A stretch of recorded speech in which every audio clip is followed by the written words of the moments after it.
ایک role model میں آپ کے سامنے پیش کرتا ہوں، یوسف علیہ السلام ایک ایسے معاشرے میں لے آئے گئے، وہ عجیب و غریب طریقے سے، میں چونکہ زیادہ وقت نہیں ہے اس لیے میں پورا واقعہ نہیں بیان کر پاؤں، جہاں وہ اکیلے تھے، ملک اجنبی، قوم اجنبی، بلکہ دشمن قوم۔ شاید بہت کم لوگوں کو یہ بات یاد ہوگی کہ مصری معاشرے میں فلسطینی شخص کو اسی نظر سے دیکھا جاتا تھا جس نظر سے ہمارے ملک میں دلتوں کو دیکھا جاتا، لامساس چھوت چھات تھی ان کے ساتھ، وہ گزر نہیں سکتے تھے مصریوں کی گلیوں سے، ان کو الگ کہیں گندے نالوں کے کنارے رہنا پڑتا تھا۔ اس فلسطینی قوم کے فرد تھے یوسف علیہ السلام، اور کن تکلیفوں سے جھیلے سے گزرے، وہ کنویں میں ڈالے گئے، پھر اس کے بعد وہ بیچے گئے، اور پھر اس کے بعد الزام لگایا گیا جھوٹا، اور پھر وہ جیل میں رہے بے گناہی کے باوجود، 9 سال تقریباً جیل میں گزارے۔ مگر کیا اس نوجوان کا کیا کیریکٹر تھا، کیسی پاک دامنی، کیسا ماحول کی گندگیوں سے اپنے آپ کو بچائے رکھنا، جس طرح اس ویژن کو باقی رکھا جو ان کو اپنے آبا و اجداد سے ملے تھے۔ ان کے والد بھی پیغمبر تھے، ان کے دادا بھی پیغمبر، ان کے والد حضرت یعقوب تھے، ان کے باپ، ان کے دادا حضرت اسحاق تھے، اور ان کے پردادا حضرت ابراہیم تھے۔ دنیا کی سب سے مقدس پاکیزہ فیملی کے ابھرتے ہوئے نوجوان، اور اس پر بھی نہایت گندا الزام جھوٹا لگا کر جیل میں ڈال دیا گیا۔ جیل کے زمانے میں 2 قیدیوں نے خواب دیکھا، ان خواب کی تعبیر بتائی۔ وہ 2 قیدی جو تھے وہ رائل پیلس کے ملازمین تھے جو کچن انچارج تھے۔ ایک شخص تھا جو ہیڈ کک تھا، اور ایک تھا جو ڈرنک سرو کرتا تھا مصر کے بادشاہ کو، اور دونوں قتل کے الزام میں سزائے موت بھگت رہے تھے، ان کے انتظار میں تھے، مقدمہ چل رہا تھا آخری عدالت میں۔ یوسف علیہ السلام نے دونوں کے خوابوں کی تعبیر بتائی کہ تم میں سے ایک پر جرم ثابت ہو جائے گا اور اس کو سزائے موت دی جائے گی، اور ایک پر جرم ثابت نہیں ہو پائے گا اور وہ رہا ہو جائے گا، اور واپس وہ اپنی ڈیوٹی جوائن کرے گا۔ ایسے ہی ہوا۔ رہا ہونے والے قیدی جب جانے لگا تو یوسف علیہ السلام نے اس سے کہا کہ دیکھو تم بادشاہ کے سامنے میرا تذکرہ کرنا، اذکرنی عند ربک۔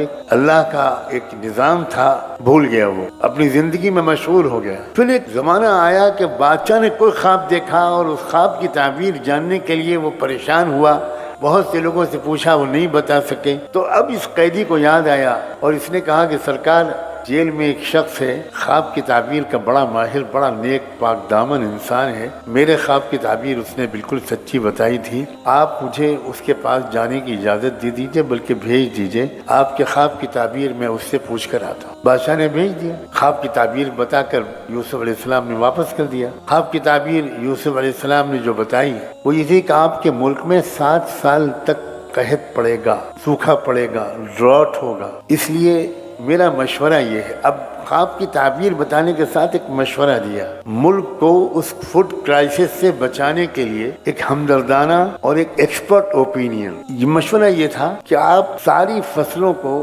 حکومت خرید لے کسانوں سے، اور سرکاری گوداموں میں ان کو رکھیں، پورے ملک کے ایک ایک گھر کا سروے ہو، جس گھر کو جتنے راشن کی ضرورت ہو اتنا ہی راشن 1 سال کے لیے دیا جائے، اور باقی غلے کو بالیوں میں محفوظ رکھا جائے، اگلے سال پھر ان کو نکالا جائے، اس طرح کنزیوم کیا جائے۔ بادشاہ حیران رہ گیا کہ ایک شخص جس کو بے گناہی کے باوجود ہماری حکومت نے جیل میں ڈالا ہوا ہے، یاد رکھیے چیف ایگزیکٹو ہوتا تھا اس وقت بھی وزیر اعظم، بادشاہ ایک اس کے پاس اختیارات تھے، لیکن روزمرہ کے معاملات کو بادشاہ نہیں دیکھتا تھا۔ بادشاہ کو یہ سن کر سخت تکلیف ہوئی کہ اتنا ذہین اور ہمدرد انسان وہ خواب کی تعبیر نہیں بتا رہا ہے، میرے ملک کو اس کرائسس سے بچانے کے لیے ایک مخلصانہ مشورہ بھیج رہا ہے۔ اس نے فوراً حکم دیا کہ اس کو رہا کیا جائے۔ بادشاہ کے حکم پہنچا یوسف علیہ السلام کے پاس جیل میں، سرکاری آفیسر سرکاری سواریاں لے کر پہنچے۔ یوسف علیہ السلام نے کہا کہ نہ، میں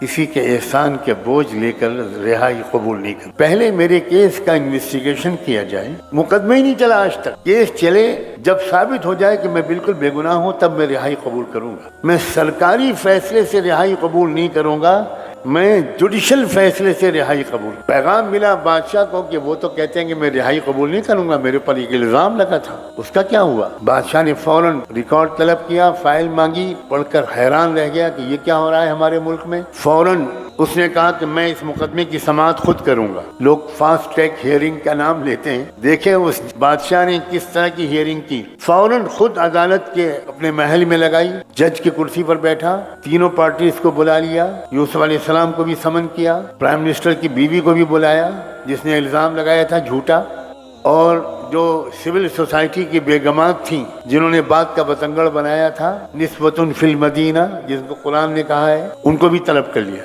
اور ایک ایک کی گواہی، ایک ایک کا بیان رجسٹر کیا۔ سب نے اعتراف کر لیا کہ ہم نے جھوٹا الزام لگایا۔ یوسف بالکل پاک دامن۔ خود یوسف علیہ السلام سے آخر میں پوچھا آپ کوئی اسٹیٹمنٹ دینا چاہتے ہو تو آپ بھی دو۔ اللہ اکبر۔ یوسف علیہ السلام نے جو جواب دیا ہے نوجوانوں، جواب کا خلاصہ یہ ہے کہ بادشاہ سلامت، مجھے دکھ ہو رہا ہے کہ یہ عورتیں میری وجہ سے شرمندہ ہو رہی ہیں۔ میں نے تو یہ جو کہا تھا کہ میرے الزام کی تحقیق ہو، وہ صرف اپنی بے گناہی ثابت ذالک لیعلم انی لم اخنہ بالغیب وان اللہ لا یہدی کید الخائنین۔ میں صرف دو باتیں کہتا تھا، ایک تو یہ کہ وزیر اعظم کو یہ یقین ہو جائے کہ میں نے ان کی امانت میں کوئی خیانت، دوسری یہ بات بھی سب کو معلوم ہو جائے کہ جھوٹ کے پاؤں نہیں ہوتے، کچھ دن تک جھوٹ چلتا ہے پھر تھک کے بیٹھ جاتا ہے، سازشیں کامیاب نہیں ہوتی۔ وَأَنَّ اللَّهَ لَا يَهْدِي كَيْدَ الْخَائِنِينَ۔ لیکن مجھے دیکھ کر اچھا نہیں لگ رہا کہ یہ مستورات میری وجہ سے شرمندہ ہو رہی، اور بادشاہ سلامت یہ جو میں بچ گیا تھا گناہ سے اس وقت، یہ میرے تقوی کا کمال نہیں ہے، یہ میرے رب کی رحمت۔ وَمَا أُبَرِّئُ نَفْسِي۔ یہ ہے اصلی دینداری۔ اگر انسان اپنے کو خود پاک دامن اور اپنا بڑا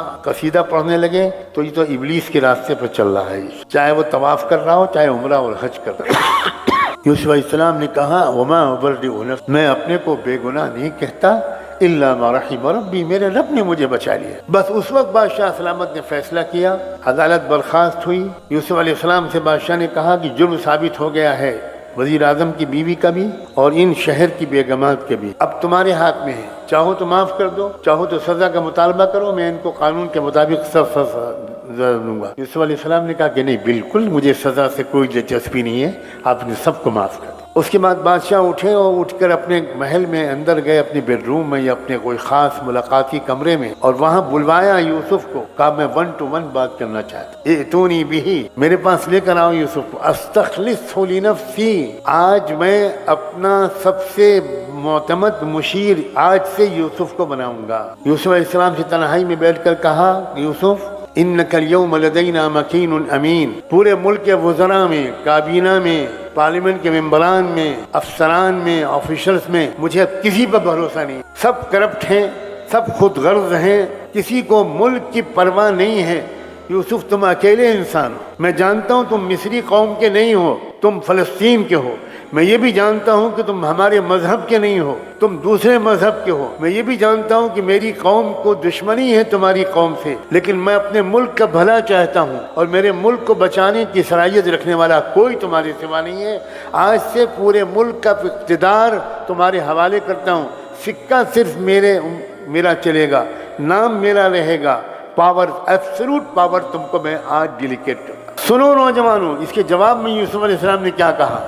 کیا یہ کہا کہ تھینک یو ویری مچ، بہت شکریہ آپ کا؟ نہیں، انہوں نے کہا اجعلنی علی خزائن الارض۔ دیکھیے، جو ڈپارٹمنٹ سب سے زیادہ شدید چیلنج کا، کرائسس کا شکار ہے، وہ ہے فوڈ کا مسئلہ۔ قوم آپ کے ملک کی اگلے 7 سال میں بھوک سے مرے گی، اور اسٹارویشنز ہوں کہ یہاں لاکھوں کی تعداد میں لوگ بھوک سے مریں گے۔ اس وقت ضرورت ہے غلے کی، ایگریکلچر ڈپارٹمنٹ اور فوڈ ڈپارٹمنٹ کو صحیح طور پر مینیج کرنے کی، کہ اس میں نہ مس مینجمنٹ ہو نہ کرپشن ہو۔ اور میں کسانوں کے گھر کا ہوں، سنیے، یعقوب علیہ السلام کسان تھے، اسحاق علیہ السلام کسان تھے، فلسطین والوں کا ذریعہ معاش کھیتی کسانی تھا۔ انہوں نے کہا میں جانتا ہوں غلے کی حفاظت کیسے کی جاتی ہے، جو ملک غلے کو ایکسپورٹ کرتے ہیں، امپورٹ کرتے ہیں، وہ نہیں جانتے، جو ملک غلہ پیدا کرتے ہیں وہ جانتے ہیں، میں جانتا ہوں۔ آپ پوری حکومت میرے حوالے مت کیجئے، وہ سب آپ کو مبارک ہو، لیکن جہاں کرائسس کے شکار ہے آپ کا ملک، اس ملک کو کرائسس سے بچانے کی کانٹوں بھری ذمہ داری آپ میرے سر پر ڈال دیں، صرف یہ محکمہ دے دی۔ کیوں؟ اس لیے کہ 2 چیزیں میرے اندر ہیں،